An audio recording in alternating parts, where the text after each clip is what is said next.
Olá, membros da família Porto da Esperança da cidade de Itabuna, Bahia. É um prazer estar na companhia de vocês. Espero que todos estejam bem e com saúde e que a harmonia esteja reinando no lar de cada um. Eu sou Sandra da Mata e hoje, dia 20 de junho de 2022, dia em que celebramos a amizade, daremos início ao trabalho de assistência espiritual, começando pela reunião do Grupo de Acolhimento Fraterno. Sejam, portanto, bem-vindos. Bons Espíritos, inspirai-me o esquecimento do mal e a lembrança do bem. Que nem o ódio, nem o rancor, nem o desejo de lhe retribuir o mal com o mal entrem em meu coração, porque o ódio e a vingança não pertencem senão aos maus espíritos encarnados e desencarnados. Que eu esteja pronto, ao contrário, em lhe estender mão fraterna, a lhe retribuir o mal com o bem, e vir em sua ajuda, se isso estiver em meu poder.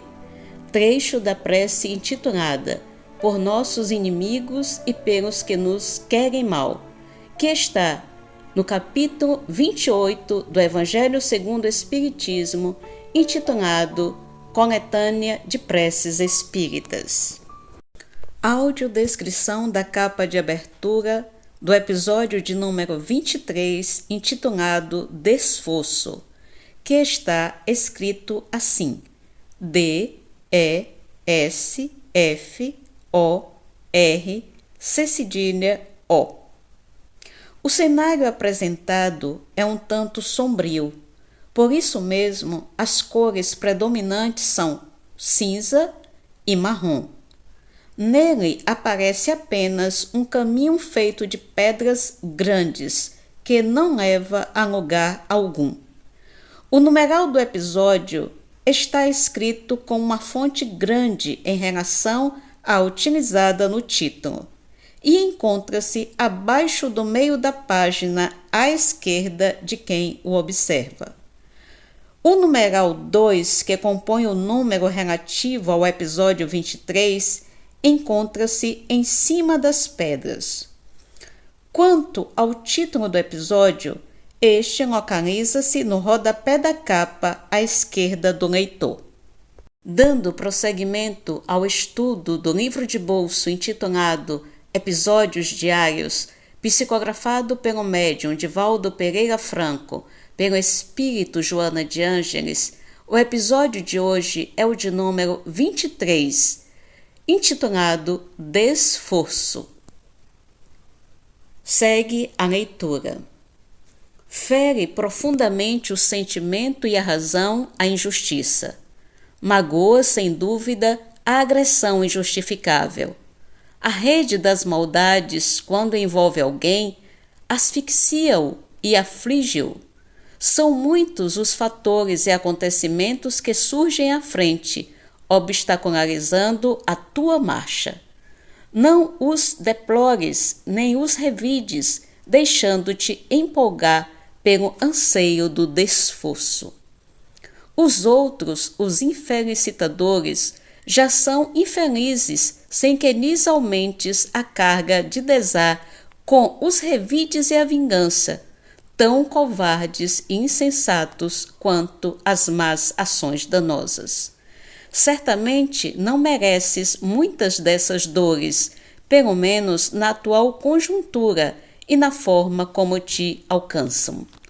Sem embargo, não és viajor de primeira experiência, em curso num passado que te serve de base para o presente. Como deves lutar para modificar nas causas os efeitos perniciosos que afetam a muitas outras criaturas, não te é lícita a ação ignóbil da vingança, de vingança. Só os homens de pequeno porte moral se desfossam, tombando em fosso mais profundo do que aquele que se encontra o seu perseguidor. Se desculpas o acusador, és melhor do que ele. Se perdoas o inimigo, te encontras em mais feliz situação do que a dele. Se ajudas a quem te fere, seja por qual motivo for, lograste ser um homem de bem, um verdadeiro cristão. Desforço jamais. Fim da leitura. Esta leitura, ou este episódio, encontra-se nas páginas 102 e 103. Olá, aqui hoje juntos vamos reflexionar a lição 23 do livro Episódios Diários, pelo Espírito de Joana de Ângeles, psicografia de Edivaldo Pereira Franco, que tem por título Desforço. Bem, alguém pode estar se perguntando o que significa isso, desforço. Segundo o dicionário, trata-se do ato ou efeito de desforçar, em outras palavras, desforra ou vingança. Allan Kardec, no capítulo 12 do Evangelho segundo o Espiritismo, traz a seguinte definição: a vingança é um dos últimos remanescentes dos costumes bárbaros que tendem a desaparecer dentre os homens. Vamos entender melhor um pouco essa informação. A psicologia humana aponta que o sentimento de vingança pode corroer a capacidade de raciocínio e levar a ações totalmente inesperadas. Pode haver danos emocionais dependendo da intensidade da forma como as pessoas conduzem esse sentimento. Muitas das vezes as pessoas não conseguem dar conta do seu eu machucado, ou seja, das dores, medos, invejas, raivas e outros sentimentos negativos, e acredita que sua dor é causada pelo outro. A vingança costuma ter a finalidade de responsabilizar o outro pelo nosso sofrimento, o que pode ser verdadeiro ou não. A doutrina espírita nos ensina, por outro lado, que a vingança só desaparecerá da terra quando o homem, usando os recursos do Evangelho e da prece, se esforçar para perdoar, já que geralmente o chamado vingador carrega dores das quais só consegue se libertar quando começa a perdoar. O perdão liberta o agressor e restaura a alegria de viver, e a vingança nada mais é do que o atraso moral do espírito, já que é a manifestação de um coração rancoroso. O vingador, além de aumentar os débitos com a justiça divina, deixa escapar a oportunidade de se regenerar por meio do perdão ao agressor. Pessoa esta que terá que se reconciliar um dia, A veneranda Joana de Ângeles aponta que para alcançar o perdão, tudo começa dentro de nós mesmos. Por isso, as nossas conquistas vão aumentando lentamente a nossa capacidade de perdoar. Com isso, é importante fazer uma avaliação a respeito das nossas condições. Por exemplo, diante de uma situação, devemos analisar os sentimentos que estão na alma e ainda até que ponto eles dominam e até onde é possível esquecer o ocorrido. Caso guardemos por muito tempo esses sentimentos desagradáveis, é preciso pensar positivo, além de redobrar os esforços no perdão. É preciso orar para aqueles que querem o nosso mal. Não vale a pena guardar mágoa ou rancor. Ore também pelos seus desafetos, pois como disse o Mestre Jesus no texto bíblico do Evangelho de Lucas, lá no capítulo 6, versículo 27 a 28, ele diz lá: a vós que me escutais, eu digo, amai os vossos inimigos, fazei o bem aos que vos odeiam, bendizei aos que vos amaldiçoam, orai pelos que vos difamam. Portanto, perdoe. Perdoar é a melhor coisa que você pode fazer por si mesmo.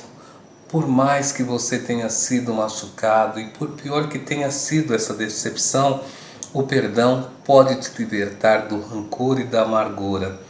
Portanto, todo espírita ou cristão que pretende ser digno da falange do nosso Mestre Jesus tem que ter como divisa a informação que o Mestre nos traz quando ele diz: sem caridade não há salvação. Fiquem todos com a paz do nosso querido Mestre Jesus. Que assim seja. segue a minha compreensão do episódio de número 23, intitulado Desfosso. Eu confesso a vocês que este termo não me era familiar, por isso tive que consultar o dicionário para conhecer os seus outros significados. E achei termos como vingança, desforra, revide. Então, o foco deste episódio que Joana nos traz hoje para a nossa reflexão é a questão da vingança e seus efeitos.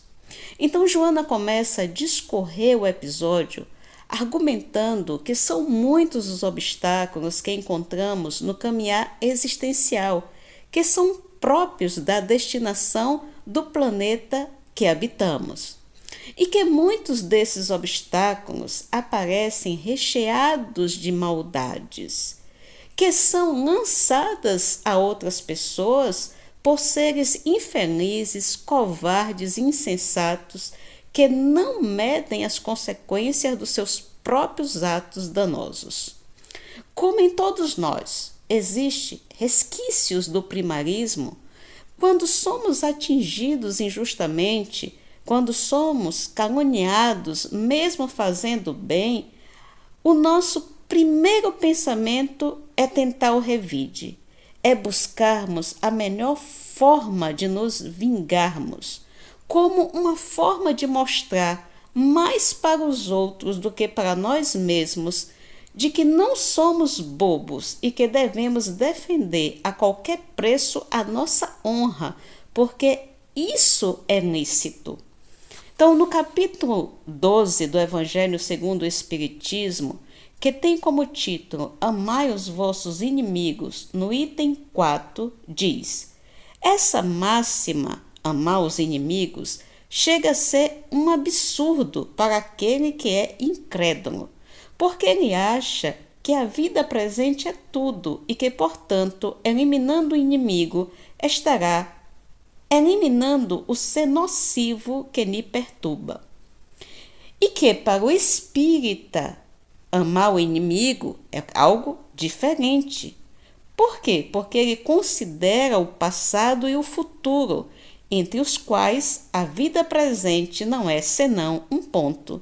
Então, o que espera-se do espírita cristã é que ele tenha uma postura diferenciada. Então, no item 2 deste mesmo capítulo, destaco uma passagem de São Lucas que diz: mas por vós amai os vossos inimigos, fazei o bem a todos e emprestai sem disso nada esperar, e então vossa recompensa será muito grande e sereis os filhos do Altíssimo, que é bom para os ingratos e mesmo para os maus. Neste mesmo capítulo do Evangelho diz que amar os inimigos não é, pois, ter para com eles uma afeição que não está na natureza, porque o contato de um inimigo faz bater o coração de maneira bem diferente do de um amigo. É não ter contra eles nem ódio, nem rancor, nem desejo de vingança. É perdoar-lhes sem segunda intenção e incondicionalmente o mal que nos fazem. É não opor nenhum obstáculo à reconciliação. É desejar-lhes o bem em lugar de desejar-lhes o mal. É regozijar-se em lugar de se afligir pelo bem que os alcança. É lhes estender mão segura em caso de necessidade.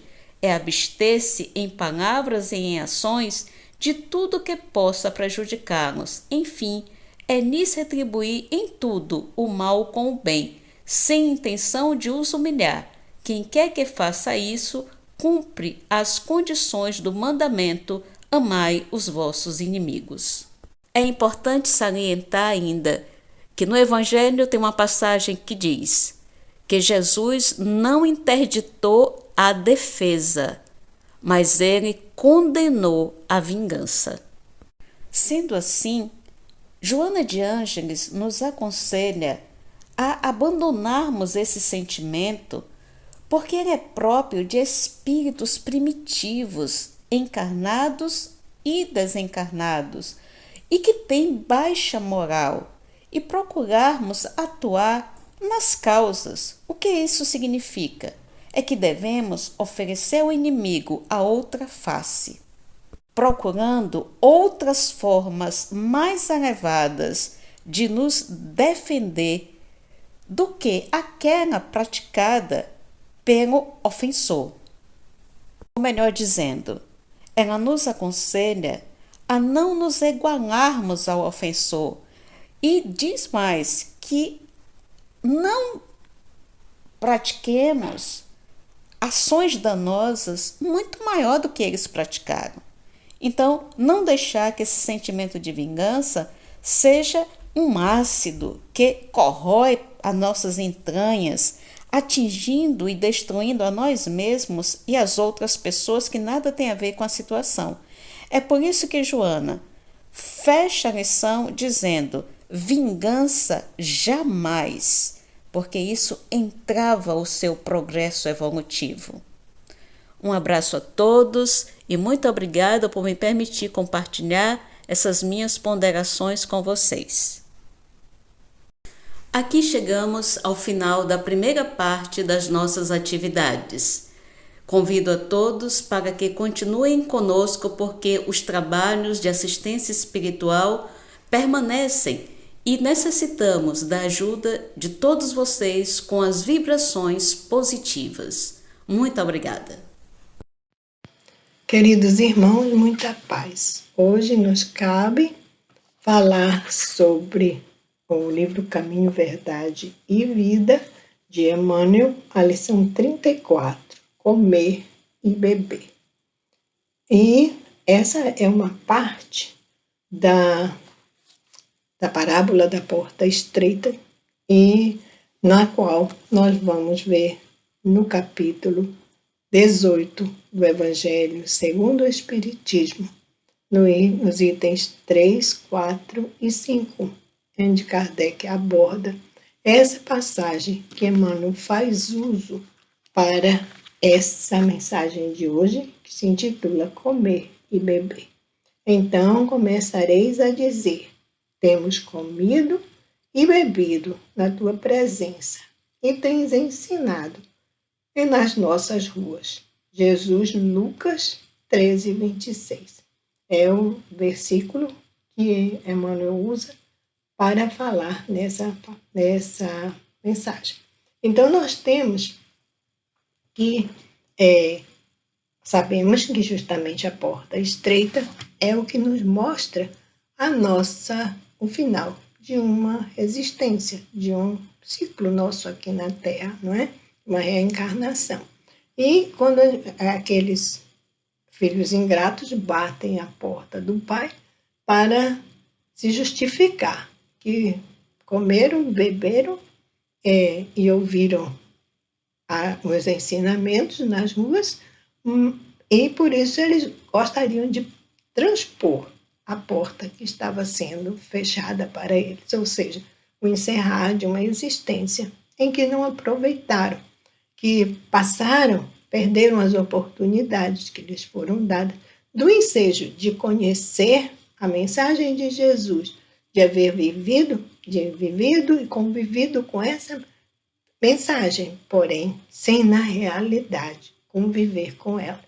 Ouviram falar, comeram e beberam, ou seja, mantiveram todas as suas condições de uma existência física, com atendimento aos atos fisiológicos da vida, mas sem internalizar o ensinamento de Jesus, né?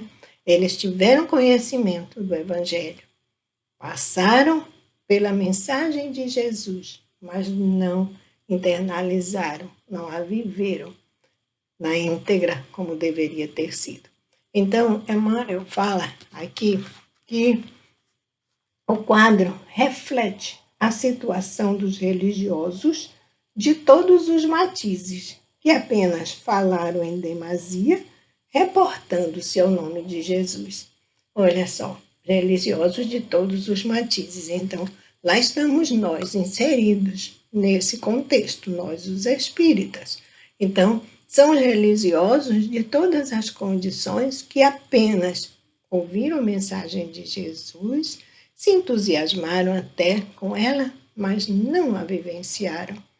Não tiveram esse ensejo de internalizar não tiveram interesse, na verdade, de internalizar essa mensagem. Né? Então, ele diz assim, que no dia da análise minuciosa, ou seja, no momento do retorno ao mundo espiritual, quando a consciência nos acusa daquilo que nós fizemos aqui na Terra, então eles vão ver que eis que dirão haver comido e bebido na presença do Mestre, cujos ensinamentos conheceram e disseminaram nas ruas.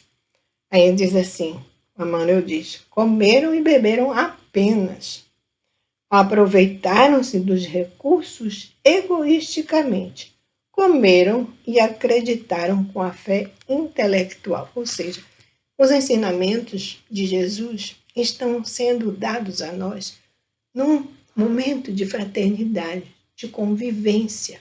Jesus não simplesmente ditou o que ele queria, né, dizer para nós da sua vivência com o Pai Celestial. Ele viveu na íntegra, ele viveu conosco da forma como nós éramos e nos ensinou nas praças públicas com os exemplos vivos da sua mensagem de amor.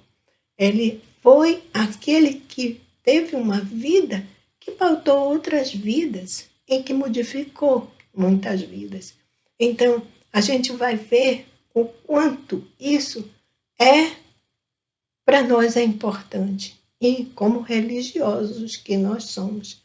Então, eu estava estudando e lembrei de uma mensagem de Humberto de Campos, no livro Reportagens de Além-Túmulo, que ele intitula, o primeiro capítulo, ele intitula As Agruras de um Santo, e narra a história de uma reunião no plano espiritual, onde surge o conhecimento da vida de um padre que foi levado à santidade, a santidade, não é? Que foi canonizado aqui na Terra, se chamava Domingos Gonzalez, e foi inquisidor, chegou ao ponto de ser inquisidor-mor em Saragoça, na Espanha.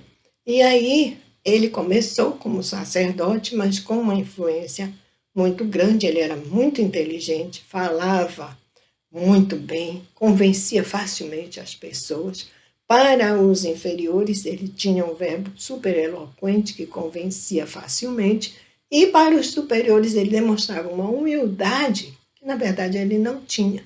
Então, ele era bom de conselhos, bom de lábia, convencia as pessoas com facilidade, mas ele não vivia aquilo que ele falava. Pelo contrário, a vida dele era cheia de deslizes morais, né? Mas ele, com essa influência toda, conseguiu galgar os cargos mais elevados da igreja, sendo, inclusive, nomeado inquisidor-mor de Aragão. Mas seus métodos terríveis, né? E levaram a que os israelitas, a quem ele perseguia muito e torturava demais, o assassinassem, né, na própria igreja em Saragoça. E aí, o que aconteceu? Ele foi canonizado pelos outros, mas quando ele se viu na realidade, quando a porta se fechou da existência física e se abriu a porta espiritual, ele viu que, na realidade, ele tinha cometido muitos deslizes, se sentiu muito envergonhado. E, a ele se sentia um mendigo, esfarrapado e todo chagado, porque os seus atos morais o levavam àquela situação. E para o seu maior desconforto, ele teve que presenciar a sua canonização, aquelas homenagens todas, e ele se sentindo, ele dizia que eram como espadas transpassando o seu coração, já tão lancetado. E aí, como ele foi santo, né, as pessoas iam aos altares e iam rogar a ele, e cada uma daquelas rogativas o prendia mais à terra, o prendia mais aquele sofrimento de saber que ele não tinha sido nada daquilo, que ele não podia fazer nada. Então ele ficava preso, ficou preso por mais de um século aos fiéis que ficavam chamando por ele e ele se sentindo cada vez pior. Até que um dia ele fez uma prece tão fervorosa a Jesus que foi atendido e ele recebeu a bênção de uma encarnação como escravo no Brasil. Então a gente vê que nós estamos nessa responsabilidade de conviver com o Cristo e de assimilar a lição na existência própria, porque se nós não fizermos isso, como o pobre do Domingos Gonzalez, nós vamos no mundo espiritual nos sentir dessa forma, porque comemos e bebemos, mas não partilhamos, não convivemos com o Cristo. E conviver é criar um espaço íntimo, uma relação toda especial com o nosso Mestre Jesus, na vivência dos seus ensinamentos. Então, Emmanuel, no livro Palavras de Vida Eterna, ele tem uma mensagem intitulada Existimos, em que ele diz assim, em sentido espiritual, a viver é algo diferente de existir. A vida é experiência digna da imortalidade. Então, não é somente existir aqui na Terra. Nós temos que ter essa vida digna da imortalidade. Então, conviver com o Cristo é, como diz Emmanuel, conhecer, todos nós conhecemos o Mestre, mas não revelamos no coração. Então, o que necessitamos nós é revelarmos o Cristo no nosso coração, nesse espaço da nossa convivência íntima com Ele e com os nossos irmãos de humanidade, que é justamente onde a nossa vida vai ter influência sobre outras vidas. Então, não basta crer intelectualmente em Jesus, é necessário aplicá-lo a nós próprios, em primeiro lugar, para que nós possamos realmente ter uma vida em que possamos comer o pão dos exemplos de Jesus para modificar a nossa forma de agir e beber o vinho dos seus ensinamentos de luz, para que eles transformem a nossa maneira de sentir. Meus irmãos, é extremamente importante nós sentirmos e convivermos com o Cristo, né? Então, Amélia Rodrigues, no livro Primícias do Reino, no pós-fácil desse livro, ela tem uma frase que cala muito fundo ao coração de todos nós. Ela diz o seguinte: o Evangelho, a nova ou a boa nova, é a mais expressiva história de uma vida através de outras vidas, iluminando a vida de todos os homens. Então a gente pensa, no que a nossa vida? Já encontramos Jesus, já comemos do pão dos seus exemplos, nós já bebemos do vinho puro dos seus ensinamentos. Mas o que isso realmente transformou as nossas vidas?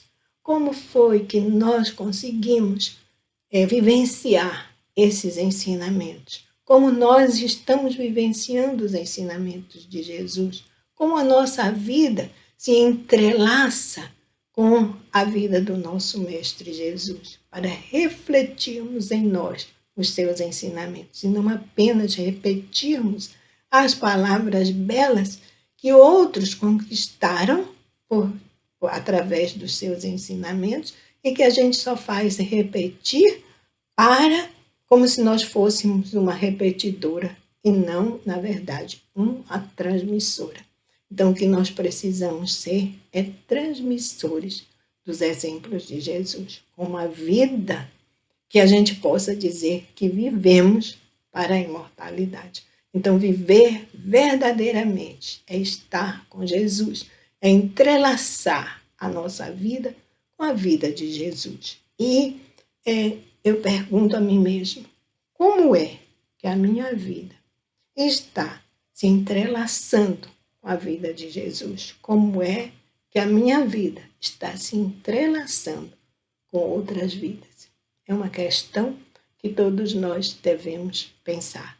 Comer e beber com Jesus, pregar, estar com Ele nas suas pregações, representa realmente uma mudança total na minha vida? Pensemos sobre isso e que Jesus continue nos abençoando. Após essas reflexões tão valiosas, agora é o momento do passe e da fluidificação da água. Lembrando que aqueles que estão em tratamento devem permanecer deitados das 16 às 17 horas e os demais trabalhadores e ouvintes dessa reunião que possam estar em atividades que contribuam com a equipe espiritual para a emissão dos bons fluidos a todos nós. Agora nos coloquemos numa posição confortável e aproveitemos essa terapia do passe. Que Deus nos abençoe e proteja hoje e sempre, que assim seja.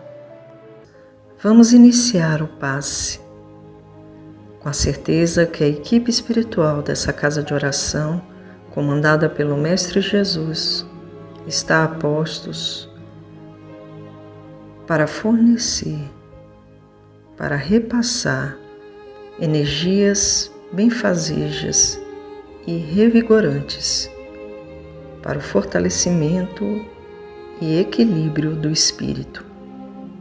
Prepare-se para esse momento.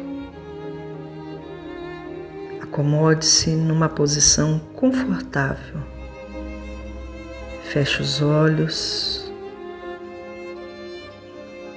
Ouça a música e sinta a sua respiração.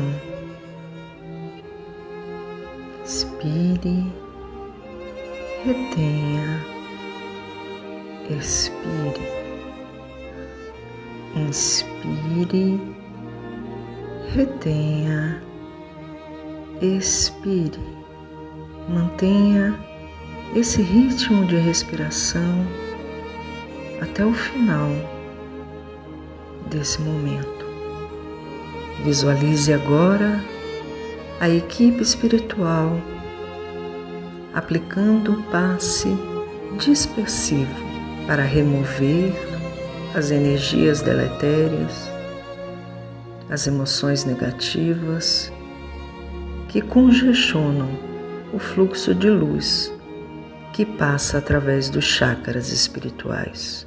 Após essa remoção, sinta agora a equipe espiritual derramando luz, paz, harmonia, energias de amor que através da corrente sanguínea chega em cada célula do seu corpo, beneficiando cada órgão, dando tranquilidade. Sinta a paz que invade todo o seu ser nesse momento. Seu corpo já vibra em outra sintonia. Sintonia de equilíbrio, de consolo, de esperança. E se houver mais outra pessoa que você deseje que se beneficie também deste momento, mentalize-a agora, para que através do seu pensamento esses fluidos de amor possam chegar a ela. Aproveite este momento. Sinta-se abraçado pelo Mestre Jesus.